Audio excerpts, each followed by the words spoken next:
Please do. It's your information that pops up, right? So if you want to see how your account's doing, where you stand, if you're on track, retiresmart.com. There's also an app now. You go to the App Store, search RetireSmart. It's the first one that pops up. There's a big blue or white M on it. The 800 number, that's more or less for service issues. If you need to change a phone number, address, something like that, you can call them. The rep will help you out, get that squared away. So to give you an update, or I guess a refresher, or for those that aren't participating, what Wendell Foster offers, they match you all dollar for dollar up to 3%. Okay, so if you put in 1%, they match 1. If you do 2, they do 2, 3, 3, and so on and so forth. The really cool part, at least I think it's cool, the second bullet point, the non-elected 2%. So Wendell Foster is one of the few companies, especially here in Owensboro, that does this with their employees. And what this is, guys, is that they will give you 2% of your salary just for being an employee. Okay, even if you're not putting anything away for retirement, they will for you after 1 year of service. Okay, so a really cool benefit. The next item, the pre-tax versus post-tax.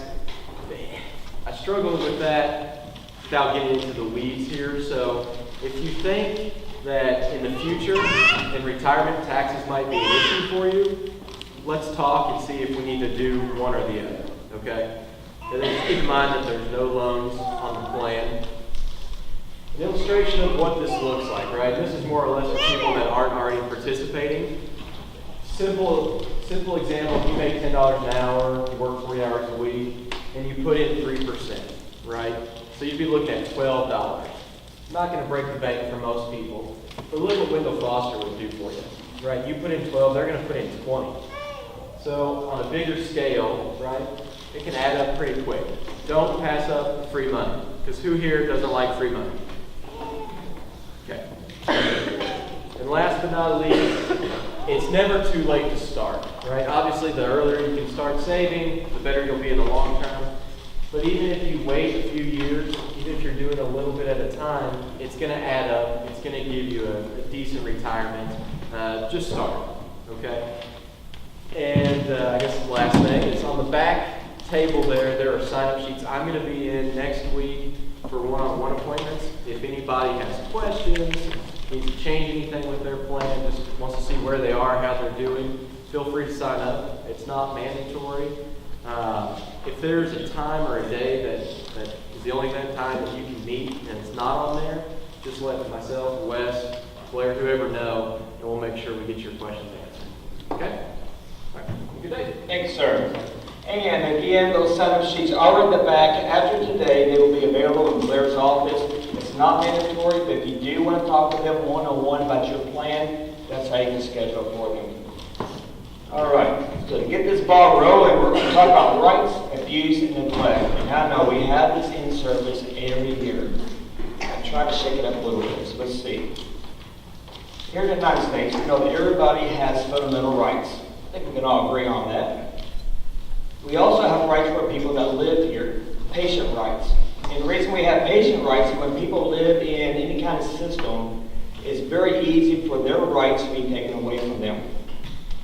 And so, because of this, we do have to put plans and protections in place. One of which, we make sure that every single person that lives here is not going to have their rights restricted unnecessarily when they're subjected to medication or any other physical restraint. We actually have a check and balance for this. Does anybody know what that check and balance is when it comes to restraints here at Wendell Foster? Or rights restrictions? What's it called? Yeah, Human Rights Committee. Now, Human Rights Committee is made up of a bunch of people that care about Wendell Foster, about human rights from the community. Some of its guardians, parents, the doctor to nurses. It changes, I can't remember who's who anymore. But they are there to listen to the proposal by the case manager, the QIDP, about the rights that they're suggesting be restricted and the risk of it being restricted versus the risk of it not being restricted. They are a check and balance to make sure that we don't do anything that's unnecessary. So what that means is we cannot automatically throw a rights restriction on somebody without taking them through the process. That's just a step to keep people's rights where it needs to be. And we also make sure that people have the right to privacy in all that they do. Now, I love this picture because this is a picture of what it was like when I joined the Army of the bathrooms. I walked in and I saw this. I said to myself, oh, I can hold it. This is not happening. Not at all. There is only so long you can hold it. And the longer you hold it, the weaker your will gets, and suddenly you get used to it. Do we want the people that live here to get used to having everything out in the open? No, everybody has the basic right to privacy. And those people that live here, what can we do to foster that right to privacy here? What are some of the basic things we can do for privacy? Pull a curtain, something simple as that. What about doors? What can we do with the doors? Shut them. And not only have them shut, knock on those doors before you enter. Here in Kentucky, if you're going to go into somebody's front door without knocking, you just barge in. What's going to happen to you? Might get shot. That's right. If you do that at Karen's house, she's going to shoot you. Okay, we don't do that here, Karen. Not at all. We're on video, so not at all. But everybody has that right to privacy. That is their room. We need to make sure we knock on those doors. The moment that we are lax on this is the moment our culture changes a little bit at a time. We want to make sure that does not happen. And we also want to make sure people have the right to have privacy in their communication, including their mail. Now, for some reason, my mail is always opened, so somebody's suspicious about me here. But the people that live here, their mail is never open for them until they're ready to ask us for help. What we should never do is just assume that they want us to open it because they may trust somebody a little bit more than you. Don't get your feelings hurt about that. That's their right. They also have the right to privacy with phone calls. Now, have you ever had to help somebody make a phone call here? Anybody? Show of hands? Yes. Kind of difficult at times. Have you ever heard any juicy gossip? Oh, I have. Especially when they're talking smack about your best friend. And you really want to tell your friend about it. Should I do it? Nope, not at all. Again, the right to privacy. So even if you hear this information from them, their communication, their privacy should be respected. And we all know that we have a zero tolerance for abuse and neglect here at Window Foster. And in fact, if we suspect that this happens, there will be an investigation. This investigation will be completed within 5 working days. At the end of that time, the truth will come out. And if for some reason you were suspended without pay because this investigation is pending and you came out, like I'm sure you will, with no problems, then we'll go ahead and reimburse you for that time that you were suspended without pay. But if something happens and it was substantiated, there are penalties. It could be anything from a write-up to as severe as going to jail. We want to make sure that doesn't happen, and that starts with us putting protective measures in place. But how can we protect people if we don't even know what abuse and neglect is? So let's start with some examples. What's an example of physical abuse? Yeah, slapping somebody. What else? Not everybody at once now. Physical abuse. What's another example? Punch, kick. Yeah, there you go. Punching, kicking, helping somebody to bed a little bit too rough, right? Putting that spoon in their mouth a little bit too hard. That can be physical abuse. What's an example of verbal abuse? Cussing at them. Cussing at them, yes. What else? Shaming them. Shaming them. Yeah. Anything harsh with your communication? Can it be like when I'm in traffic and somebody in town flips me off or cuts me off and my finger goes up? Can that be considered verbal abuse? Yes.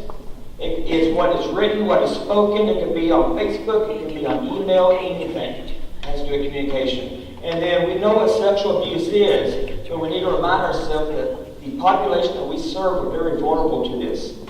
Last year, I was talking about this, and the statistic I put up showed that 60% of males, and it was 80% of females with developmental disabilities.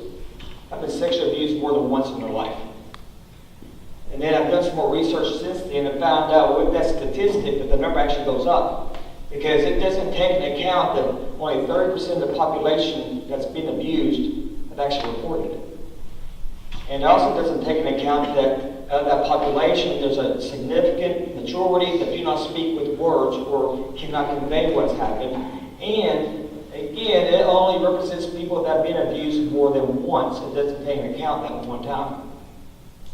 And so we know that number goes up dramatically. Thankfully, that has not happened here. But do we know where everybody's been? No. Do we know where they're going once they leave window foster?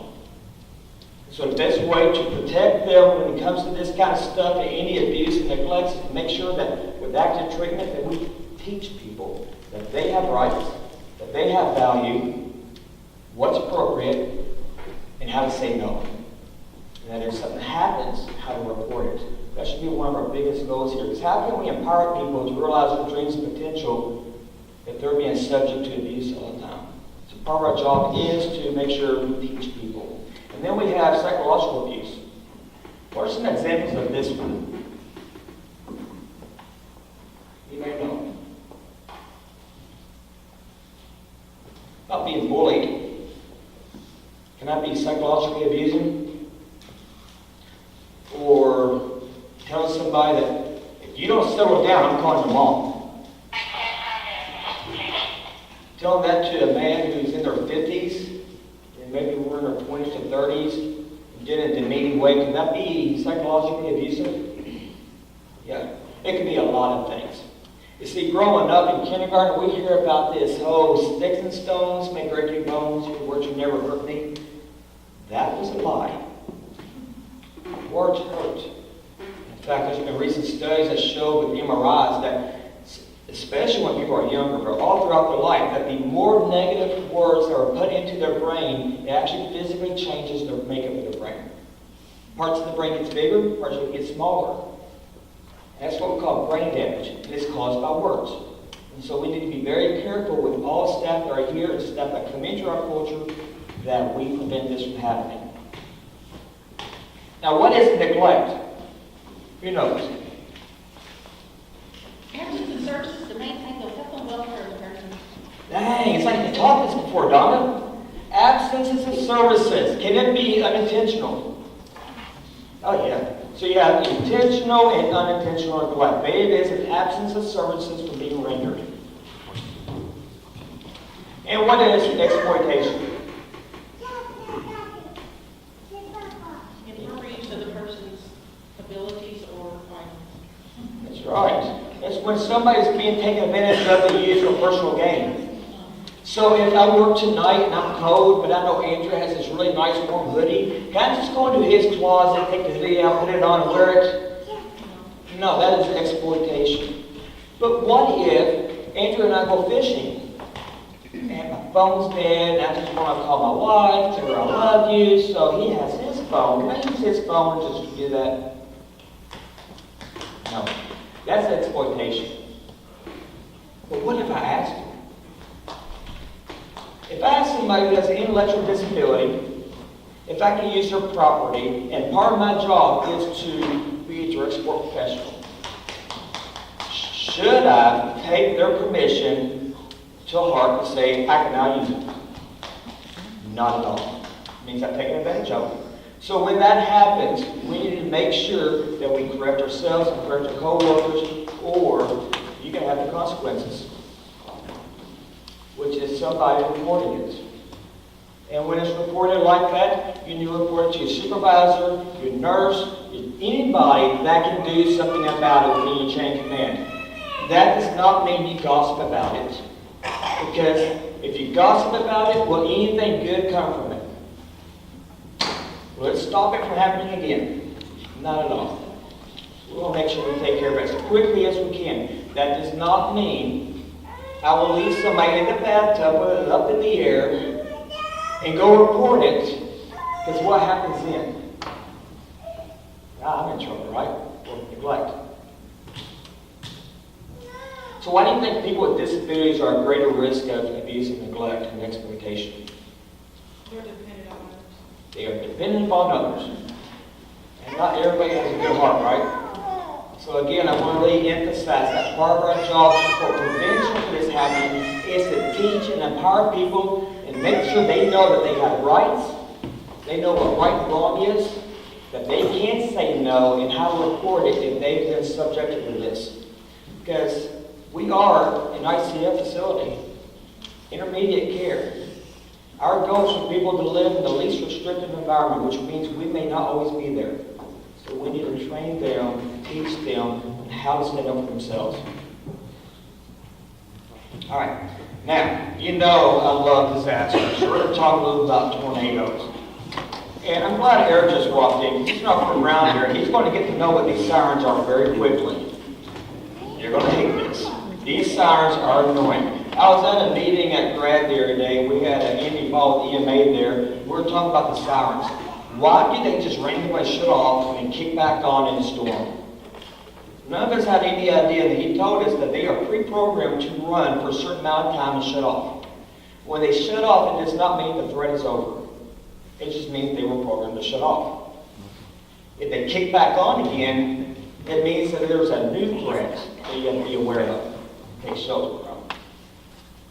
Whenever the sirens stop, don't assume that you're safe. What you want to do is listen to the weather radio, listen to the weatherman. Let the nurse know if she can check the website. You can call EMA and they will tell you if the threat's over. Make that phone call, but don't ever assume. And some people get confused about what is a tornado watch, what is a tornado warning. And the simplest way to talk about this is to talk about cupcakes. A cupcake watch is not that exciting. It means that the ingredients are there for a cupcake. There's a chance that it's not a cupcake yet. A cupcake warning is, my God, we're going to have a cupcake. The ingredients have been put together, and now we have a cupcake. Same thing with tornadoes. A tornado watch means that the ingredients are there, and there's a chance. A tornado warning is, the ingredients have been put together, and it's happening. So what should you do in a tornado watch? First, you should probably find out what you're supposed to do if it's a warning. So open up your plan, read what's supposed to happen, look at your procedures, review with your staff whether there's a plan for this event, special review with your new employees so they're on the same page, and turn on the radio, turn on the TV, stay up to date with the weather. That doesn't mean we're going to watch Friends. We want to watch the Weather Channel, get some information on that. If you still don't know what to do at that point, and let's say the tornado warning happens real quick, I'm going to teach you something I learned a long time ago that'll keep you safe. Found that one person that looks like they know what they're doing. Follow them. You get out every time with that and learn from them. Also, don't panic. Now, during a tornado warning, you want to seek shelter right away. If you're at home, basements are the best place. Basement, storm shelter. If you don't have any of that, then you want an interior room that has no external walls, no windows. If you don't have that, you want a room that has at least 3 interior walls, not one in the corner, and stay away from the windows. Here at Winter Foster, we have designated areas, so if you're in Corp, you want to go to the restrooms.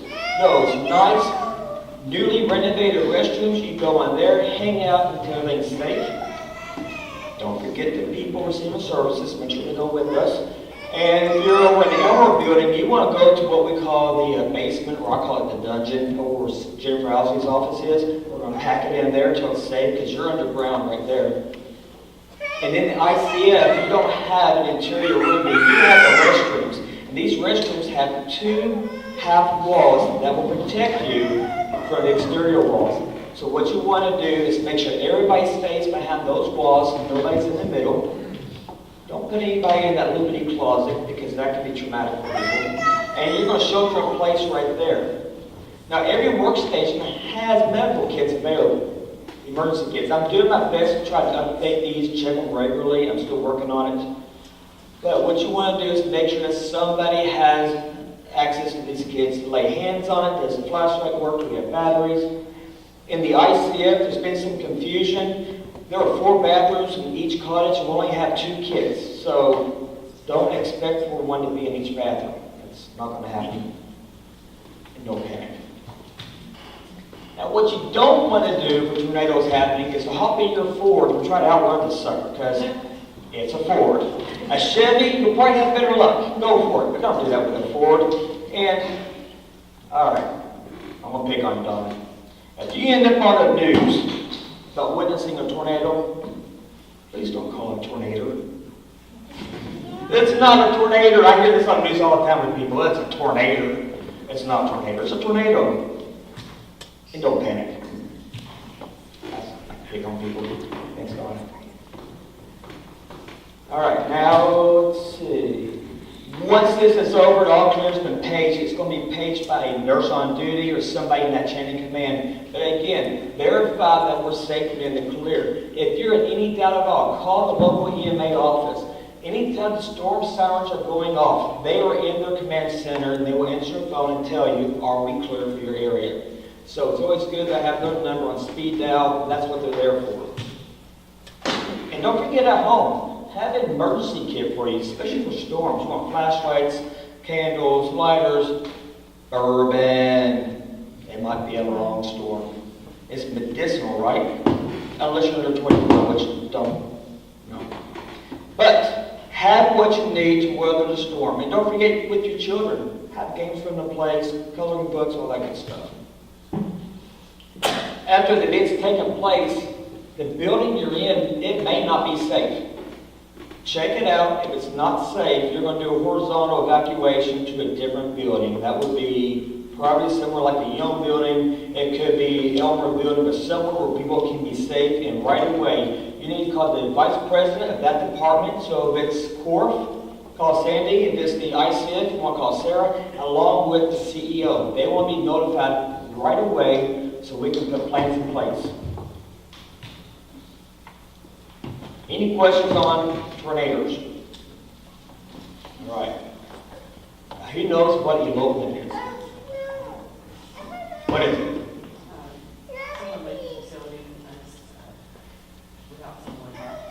That's right. It's when somebody's missing. I had somebody the other day say it's when somebody escapes. Oh my. This is not Shawshank Redemption. I was picturing this person going through the tunnels and poo, breaking out, standing up in the rain. They're free! That is not here. If we feel like it's that way, we have a whole new problem. Elopement is when somebody is unaccounted for. It's a very scary event that can happen very easily. We recently did a tabletop exercise about this, and we saw some flaws in our plan, so we have to change this a little bit. Elopement will be known as a code silver. That's kind of universal for other facilities. If you suspect that somebody's unaccounted for, you need to immediately search the facility, search the property of the facility in the immediate area. At the same time, somebody needs to call the vice president of that department. It's somebody that lives there, it needs to be Sarah Poole or Rick Searcy, and the CEO. They don't want anybody to wait. Call them immediately so they can make things happen.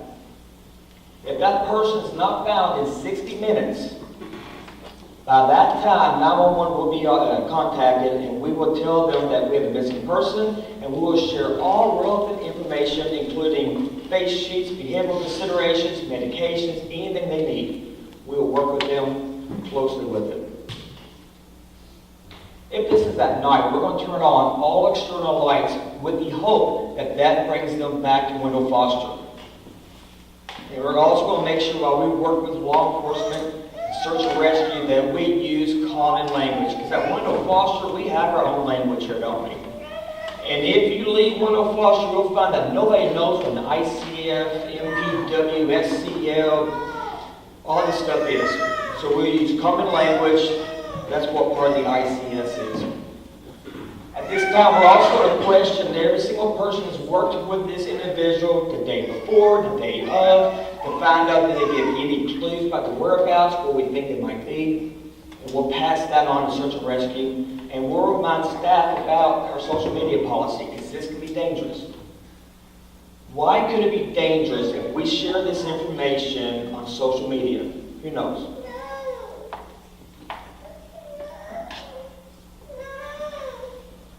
Have you ever played that telephone game? Anybody? Where you get some information to one person, they pass it on to another, they pass it on to another, and the information suddenly changes. That's what happens in social media. We see it all the time. There's two types of information we see posted on something like Facebook. You have the rare truth, and then you have the misinformation, which seems to be dominant. Couldn't that hinder an investigation of a search? Have us look in the wrong place? We don't want that to be part of the equation. Plus, we'll see some examples in a minute that can also get you in trouble with HIPAA. As people are looking for this person, search and rescue is working, we may assign a staff member with each search and rescue team that knows this person well. That's because if they found this person, let's say the police walk up to them.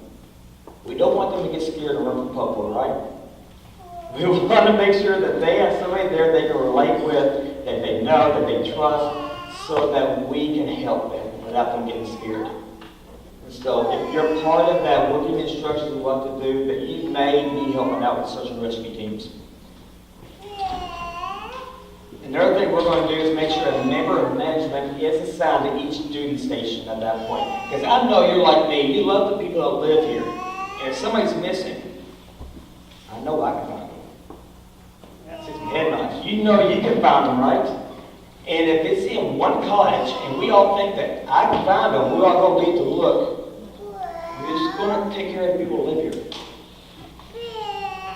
And so that member of management that's assigned to that duty station will be there to make sure we have continuity of care. Because if we all go off and do our own thing, we're going to have a whole new issue. And once this person is found, the nurse on duty will do their assessment, and we're going to have a lot of meetings, aren't we, about what happened, what worked, what didn't work, and how can we minimize this from ever happening again. It's some heavy stuff, isn't it? The reason we cover all of this, not just because we have to, because it can happen. This is part of our risk assessment. Elopements can happen. And the best way to prepare for how to act is to test it out. Any of the inserts that we do, we present these plans that's in our all-hazard emergency manual. Keep in mind that we have to test it. Anytime I can come down here, or Kelly, or somebody else can test you with what to do, how to do it, we could bring you in for tabletop exercise, or we could do a real-life event. You need to know this stuff. Because the day that it happens, you're going to fall back on your training. We want to make sure we get it right. All right, last one. Who knows what HIPAA is? Health insurance, portability, and accountability act. That's what you're always reliable there. Health Insurance, Portability, and Accountability Act. It's created in the 90s because there was a lot of problems at that time with medical information being given to the wrong person. And nowadays it's an even bigger issue. Because when people have your PHI, which is your protected health information, they can steal your medical identity. Show of hands, how many of you think medical needs are expensive? Yes. And you always can afford what you have to have done. It could be a surgery, it could be a procedure. And so some people have found out a better way. They steal your identity. They steal Kim's identity. Let's say I did it. I go to a doctor and say, I am Kim Trainer. I might get some weird looks, a lot of weird looks, especially if they know Kim. And I may present to that doctor the insurance that she has. And I can have a surgery under her identity, have her insurance get billed for it. She'll get the bill later on when it goes to collections because she has no idea about it. And then when she goes to the doctor, it shows a surgery that happened that was not for her. And this is worth a lot of money to people. Especially the more desperate people get when they need medical care. So we have a duty and responsibility to protect this, not for people who live here, but for you also. HIPAA applies to every single person, whether you're an employee or a patient. So we need to make sure that we do our due diligence. If this information is stolen, it could be a lot of money. Your medical information can be held for ransom. If you're trying to run for president, it can be used against you.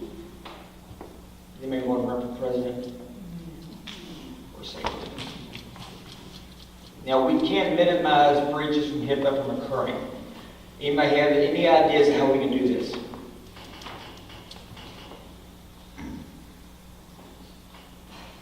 Anybody? Not talking in the break room about personal things. That's right. Don't talk in the break room about things that pertain to people's health. And that's tough, especially if you've been here for a long time. And you know that person really well. You heard through the grapevine that they're in the hospital. You want to know. Should I ask somebody, hey, is George okay? What's wrong with him? Should I do that? No. It's not medical information I need to know. If I want to know how George is, I need to ask George, his case manager, and they can ask the guardian. I do not take that upon myself to ask the other staff members.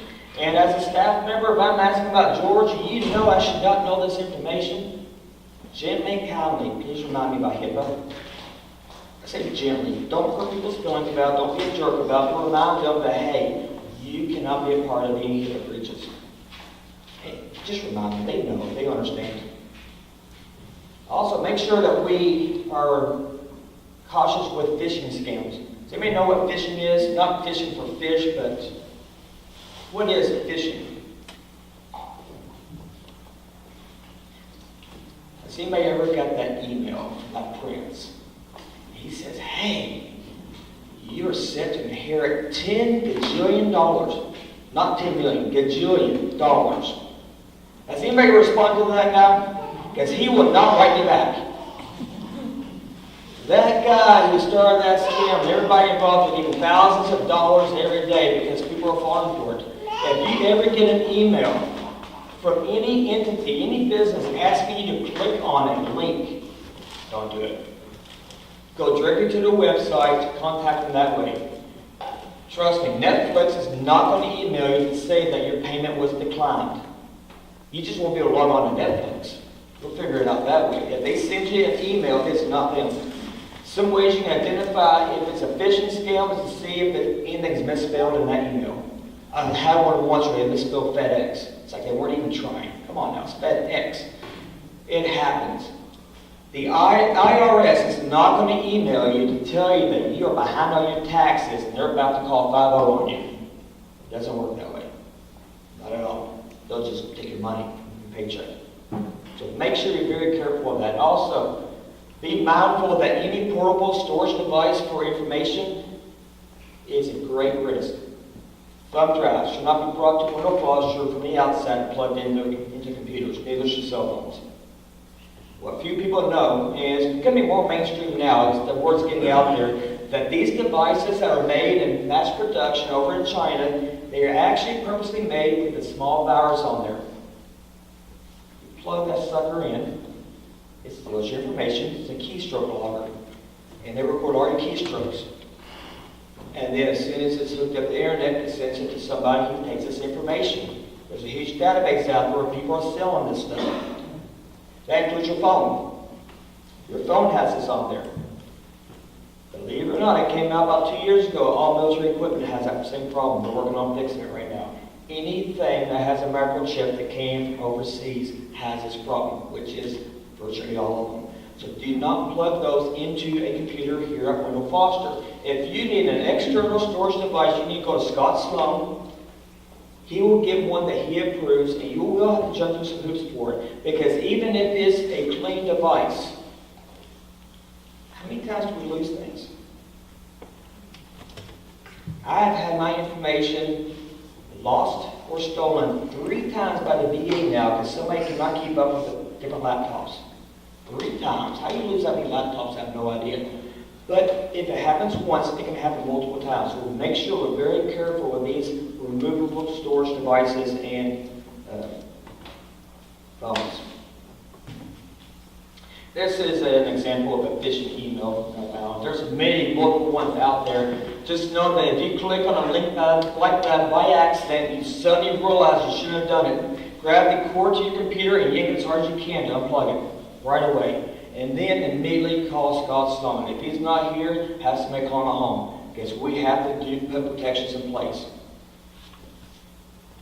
If you think that you might get in trouble, so you just won't tell anybody, trust me, you don't want that to happen, because it won't just affect your computer, it affects the entire window social network. Bad things can happen from it. So please be very careful with that stuff. If you think your device has been stolen, that has that information on there, please contact your security officer, which will be there, so that we can put things in place. Make sure that you use passwords on your computers. Password is not a good password. Making passwords complicated. It doesn't have to be so complicated you can't remember it, but make it a phrase, and then take one part of that phrase and make that your password. Such as, I love bourbon.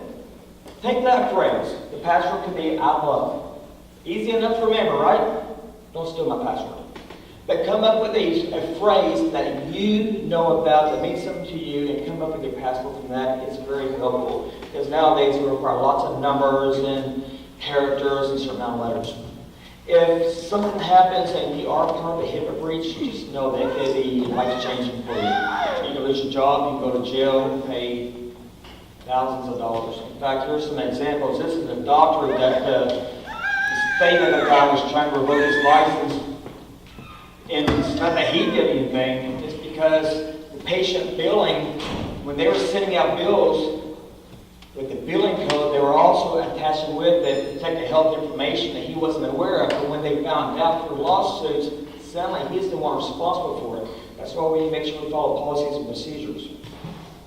And then we have Walgreens. I love this one. Somebody dated her husband once. So she took that information to share it. $1.4 million. Think she kept her job? No. They had the Facebook violation. Somebody came into an ER, bad accident. All they did was share on Facebook, should have worn her seatbelt. That was considered a HIPAA violation. Seemed innocent, but it did disclose PHI. The PHI there is the mechanism of injury for an accident. See, it can be very, very easy to violate HIPAA. And then we have this one. Nurses were discussing about a patient in social media. And while they didn't post anything that was considered PHI, they violated that policy that the hospital had. So they were terminated. So you can see how this can be very dangerous. What I advise with social media is don't do it. If in doubt, you feel like something needs to be posted, always go through your chain of command and get approval. Don't have that responsibility on you. If something may seem so innocent, such as a picture even, you could reveal PHI on that. So take it up through your chain of command, get approval for it before you post it, because it could really ruin your life. All right, now, to wrap things up, we do have a Special Needs Expo coming up August 17th. You'll hear more about this closer to that time, but I want to go ahead and roll it out now, just put the idea in your head. We do have window faucet shirts for sale at the front desk. Betty is wonderful, she'll take care of this for you. And if you feel giddy, just buy me one too.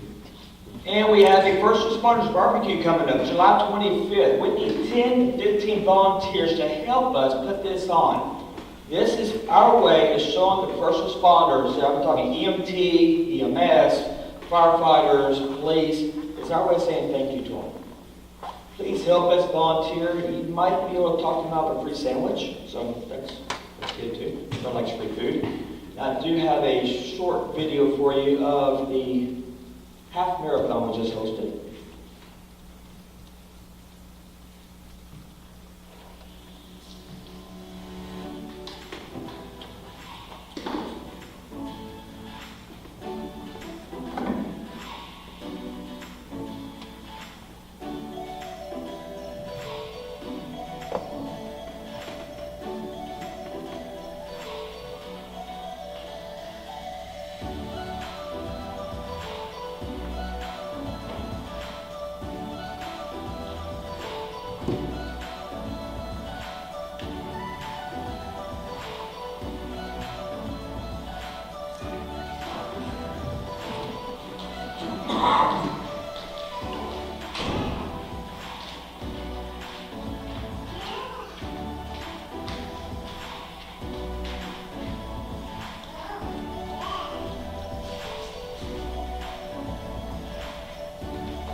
my. This was a fun event to volunteer at. How many people in here, show of hands, how many of you were there to volunteer or run a race? Awesome. Now here's the great thing. We're doing this again next year.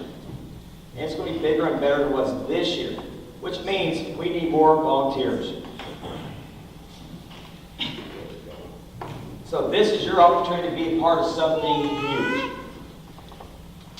Now you can do a volunteer for a small task that doesn't take much time, or you can go full force into it, volunteer for a day or two. It doesn't matter. If you have just a little bit of time, we have something for you that you can help out with. If you have a friend that owes you a huge favor, go ahead and put it on the calendar without them knowing about it. So that where it pops up, tell them, oh, you just volunteer for something, you better show up. But we need people there, so please, mark it on your calendar, clear everything off of it. We need you there to help out. It's going to be an awesome time. That is all I have for you today. If you could, please make sure you put your test in the middle of the table. Don't forget the small grade needs to sign up in the back and one to make the Ryan. And if you could help me out, take your chair and let's back it up over here and I'll take care of it.